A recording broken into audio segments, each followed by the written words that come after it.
আজ আমরা নতুন একটা এনিমি সম্পর্কে জানবো, যেটা হলো সাকামোটো ডেইজ। কিছুদিন আগেই নেটফ্লিক্সে রিলিজ হয়েছে এই এনিমিটা। তাহলে চলো শুরু করি। এপিসোডের শুরুতে আমরা একজন হিটম্যানকে দেখি। হিটম্যান তাদেরকে বলা হয় যাদের কাজ হলো শুধু মানুষ খুন করা, আর এই লোকের নাম হলো সাকামোটো।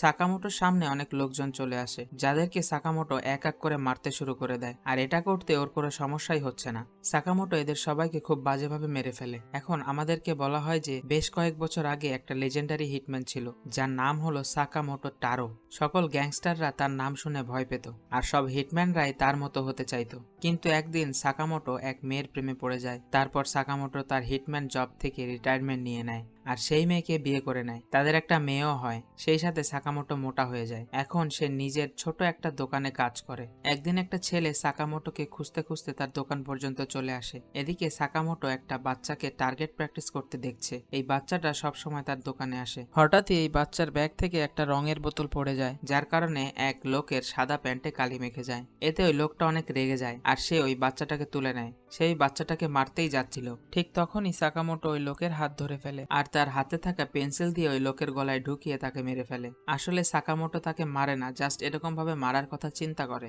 লোকটা দোকান থেকে বের হয়ে যায়। এগুলো আবার এই ছেলেটা দেখে ফেলে যে সাকামোটোকে খুঁজতে এসেছে। ও জানতো যে সাকামোটো ওই লোকটাকে তার হাতের পেন্সিল দিয়ে মেরে ফেলার চিন্তা করছিল। আসলে এই ছেলেটাও একটা হিটম্যান। ওর নাম হলো শিন। একে সাইকিকও বলা হয়, কারণ ও মানুষের মাইন্ড রিড করতে পারে। সাকামোটো একেও মারার চিন্তা করে, আর এটা দেখে শিন ভয় পেয়ে যায় আর বলে, আমি শিন, আপনার সাথে একসাথে কাজ করতাম। এখন এরা বাইরে গিয়ে বসে। আর শিন বলে, আপনি কি সত্যি সত্যি একটা ছোট দোকানে কাজ করা শুরু করেছেন? শিন চায় সাকামোটোর জন্য আবার তার আগের কাজে ফেরত যায়। আর সাকামোটো মনে মনে বলে, আমার হিটম্যানওয়ালা দিনগুলো শেষ হয়ে গিয়েছে, এখন আমি রিটায়ার্ড। এটা শুনে শিন বলে, আপনি একজন লেজেন্ডারি হিটম্যান ছিলেন, সব গ্যাংস্টাররা আপনাকে দেখে ভয় পেত, শেষ পর্যন্ত আপনি এটা কিভাবে ছেড়ে দিতে পারলেন? সাকামোটো শিনের কথায় কোনো উত্তর না দিয়ে নুডলস খাওয়া শুরু করে দেয়। শিন বলে, সাকামোটো অনেক মোটা হয়ে গিয়েছে, এখন তাকে দেখে চিনতে পারাও অনেক কষ্ট। এটা বলে শিন একটা সিগারেট ধরাতে যায়, তো সাকামোটো চোখের পলকেই শিনের সিগারেট কেটে ফেলে, কারণ এখানে নো স্মোকিং এর সাইন লাগানো ছিল। সাকামোটোর স্পিড দেখে শিন বুঝে যায় যে যদিও সাকামোটো মোটা হয়ে গিয়েছে, কিন্তু এখনো সে আগের মতোই ডেঞ্জারাস আছে। আর সাকামোটো যদি চায় তাহলে সে শিনকেও মেরে ফেলতে পারবে। তখনই এক ডেলিভারি ম্যান সাকামোটোর জন্য একটা পার্সেল নিয়ে আসে, আর ওই লোক সাকামোটোর কাছে একটা হেল্প চায়। এটা দেখে শিন ভাবে যে হয়তো সাকামোটো এখনো হিটম্যানের জব করছে, আর সবাইকে দেখায় যে সে সবকিছু ছেড়ে দিয়েছে। কিন্তু এরকম কিছুই ছিল না। আসলে ডেলিভারি ম্যান তার গাছ ট্রিম করার জন্য সাকামোটোর কাছে হেল্প চেয়েছিল। সাকামোটো ওই শহরের সবার ছোটখাটো হেল্প করে থাকে, আর বাচ্চা থেকে শুরু করে বুড়ো লোকেরাও সাকামোটোকে অনেক পছন্দ করে। এরকম একজন লেজেন্ডারি হিটম্যানকে এসব করতে দেখে শিন অনেক রেগে যায়, আর বলে ওর কাছে সাকামোটোর জন্য যে রেসপেক্ট ছিল তা কমে গিয়েছে। এরপর শিন তার গাড়িতে গিয়ে বসে, আর মনে মনে বলে সে 5 বছর পর সাকামোটোকে দেখলো, কিন্তু সাকামোটো এখনো আগের মতোই অনেক অসাধারণ। শরীর মোটা হওয়ার পরও ওর অরা একটুও কমে নাই। শিন মনে মনে বলে, ইস, আমি যদি আবার সাকামোটোর সাথে কাজ করতে পারতাম। শিনকে তার বস ফোন করে জিজ্ঞাসা করে যে তুমি কি সাকামোটোকে আবার কাজে জয়েন করার জন্য রাজি করতে পেরেছো? শিন বলে, না, আমি পারিনি। তো বস বলে, তাহলে সাকামোটোকে মেরে ফেলো। তুমি তো জানোই কেউ যদি আমাদের অর্গানাইজেশন ছেড়ে চলে যায় তাহলে তাকে মেরে ফেলা হয়, এটাই আমাদের রুলস। আর সাকামোটো এই রুলসটা ভেঙে ফেলেছে। আর শিন যদি এ কাজ না করতে পারে তাহলে সে অন্য কাউকে পাঠাবে সাকামোটোকে মারার জন্য।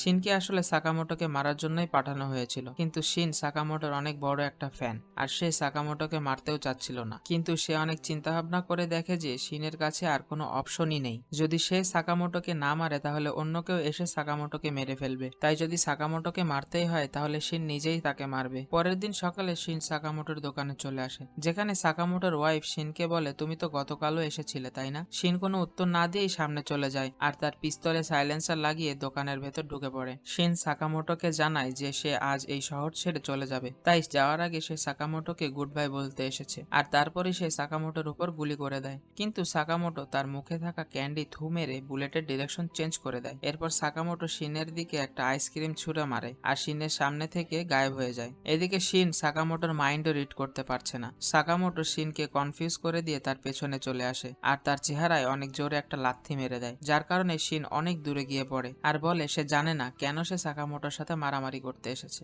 তারপর শিন সেন্সলেস হয়ে যায়। শিনের যখন জ্ঞান ফেরে তখন সে সাকামোটোর বাসায় ছিল, যেটা ওই দোকানের সেকেন্ড ফ্লোরে। শিনকে সাকামোটোর ফ্যামিলির সাথে ডিনার করতে বলা হয়। শিন বুঝতেই পারছিল না যে সাকামোটো কেন তাকে তার বাসায় নিয়ে এসেছে। এই খাবারে বিষ মিশিয়ে দেয়নি তো? তবে বিষ শিনের শরীরে কোনো ইফেক্ট করতে পারবে না। শিনের ইমিউনিটি সিস্টেম অনেক স্ট্রং। শিন যখন খাবার খায় তখন ওর কাছে খাবারটা অনেক টেস্টি লাগে। হয়তো সে অনেক বছর পর ঘরের রান্না করা খাবার খাচ্ছে। আর সাকামোটোরও সেম রিয়াকশন ছিল যখন সে প্রথম রান্না করা খাবার খেয়েছিল। আজ শিনের এই খাবার খেয়ে এত ভালো লেগেছে যে আগে কখনো কোনো কাজ করে তার এত ভালো লাগা ফিল হয়নি। তখন শিন বুঝে যায় যে এই ছোট ছোট খুশির জন্যই সাকামোটো তার হিটম্যান জীবন থেকে রিটায়ার্ড করেছে। ডিনার করার পর শিন সাকামোটোকে থ্যাংক ইউ জানায় আর চলে যেতে শুরু করে। সাকামোটো শিনকে একটা বোর্ড দেখায় যেখানে লেখা ছিল thank you, please come again. Shin তার গ্যাং এর কাছে চলে যায়, যেখানে শিনের বস শিনকে অনেক বকাবকি করে, বলে তুমি সাকামোটোকে মারতে পারলে না কেন? শিন তার মাথা মাটিতে ঠেকিয়ে বলে সাকামোটোকে বেঁচে থাকতে দিন, সে তার ফ্যামিলির সাথে শান্তিতে আছে। এটা শুনে সেখানে থাকা সবাই হাসতে শুরু করে দেয়। বস বলে সাকামোটো আমাদের রুলস ব্রেক করেছে আর নিজের রেসপন্সিবিলিটি থেকে অনেক দূরে চলে গিয়েছে, আমাদের ওকে মারতেই হবে। তো শিন বলে সাকামোটোর জায়গায় আমি মরে যাচ্ছি, কিন্তু তাও আপনি সাকামোটোকে ছেড়ে দেন। বস বলে ঠিক আছে, তুমি যদি সাকামোটোর জায়গায় মরে যাও তাহলে আমরা সাকামোটোকে ছেড়ে দেব। আর মনে মনে বলে কি পাগল এই ছেলে, আমি ওর কথা কেনই বা শুনতে যাব। শিন তার বসের মনের কথা শুনে ফেলে আর সে উল্টো বসের দিকে তার গান পয়েন্ট করে, যার পর শিন আর তার গ্যাং এর ভেতর মারামারি লেগে যায়। এদিকে সাকামোটো দোকানে বসে সবকিছু শুনছিল। এরপর সে একটা সিক্রেট বাটন প্রেস করে আর আমরা দেখি অনেক ওয়েপন্স সাকামোটোর সামনে চলে আসে। সাকামোটো সেগুলোর ভেতর থেকে একটা টিজার গান নিয়ে সেখান থেকে বের হয়ে যায়। এদিকে শিন কোনো মতো সার্ভাইভ করছে, কারণ সে তার আশেপাশে থাকা মানুষদের মাইন্ড রিড করতে পারছিল। এতে তার লুকিয়ে থাকতে একটু সুবিধা হচ্ছিল।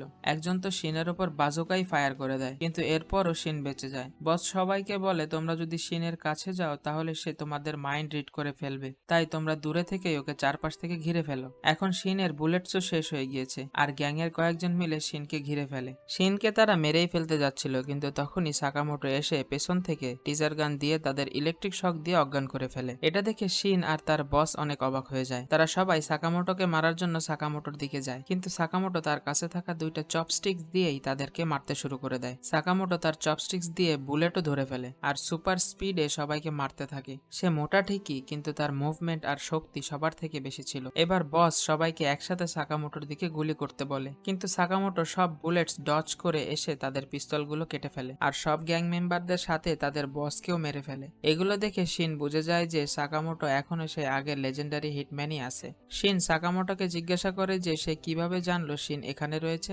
সাকামোটো জানায় শিন যখন সেন্সলেস অবস্থায় ছিল তখন সাকামোটো শিনের গানের ভেতর একটা ট্র্যাকার লাগিয়ে দিয়েছিল।